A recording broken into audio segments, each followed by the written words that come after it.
আজকে থেকে 30 বছর আগে 1995 সালে আমরা যখন বিআইডি থেকে বের হয়েছি এখন চুয়েট, তখন যে সার্টিফিকেটটা আমরা নিয়েছি আমার এই মিজান ভাইয়ের হাত থেকে নিয়েছি। তখন অ্যাডমিন শাখায় ছিলেন। আবার এই একই 30 বছর পরে আরেকটি সার্টিফিকেট নিচ্ছি ওনার হাত থেকে। এটা আসলে খুবই প্রয়োজনীয়। আমরা যারা ইঞ্জিনিয়ার প্রফেশনাল, এ পর্যন্ত আমরা শেরেডার আন্ডারে সার্টিফাইড এনার্জি ম্যানেজার হয়েছি, তারপরে প্রফেশনাল ইঞ্জিনিয়ার হয়েছি আইবির আন্ডারে, এবং ইসিপিএস রাজুকের আন্ডারে ইসিপিএস এটাও করেছি, এবং এমবিএ করেছি ঢাকা ইউনিভার্সিটি থেকে। সুতরাং শিক্ষার কোনো বিকল্প নেই, আমাদের শিক্ষা কন্টিনিউ করতে হবে।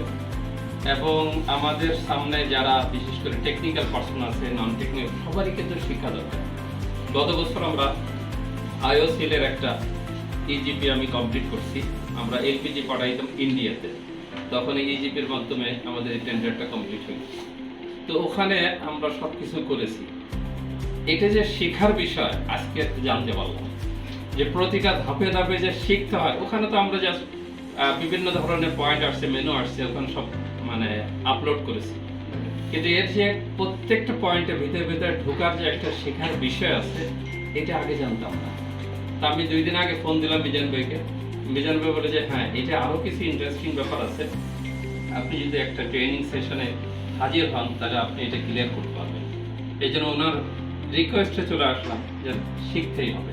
তা আলহামদুলিল্লাহ আজকে যতটুকু দেখলাম ফার্স্ট থেকে লাস্ট পর্যন্ত শেখার অনেক কিছুই এখনো বাকি আছে। আমরা যদি আরো শিখতে চাই, আরো মিজান ভাইয়ের সাথে লেগে থাকবো। বীজকে ধন্যবাদ, বীজ এত সুন্দর একটা অনুষ্ঠানের আয়োজন করছে, শিক্ষার ব্যবস্থা করছে, এটা আমাদের জন্য চমকপ্রদ। এবং টেকনিক্যাল বিষয় খুবই দরকার। টেকনিক্যাল প্রত্যেকটা জিনিস আমরা অনেক সময় বিভিন্ন জিনিস আমরা ইম্পোর্ট করি, এক্সপোর্ট করি। এখানে যদি আমরা বিশেষ করে টেকনিক্যাল বিষয়গুলো, এক্সপ্লেনেশনগুলো খুব ভালোভাবে দেই, তাহলে আমাদের টেন্ডারিং করার কোনো অসুবিধা হয় না। সুন্দরভাবে যাদেরকে দিব তারাও খুশি হবে, যারা আমরা নিব তারাও খুশি হবে। এই জন্য সবাইকে ধন্যবাদ। আমরা যেন আরো বেশি শিখতে পারি। Thank you.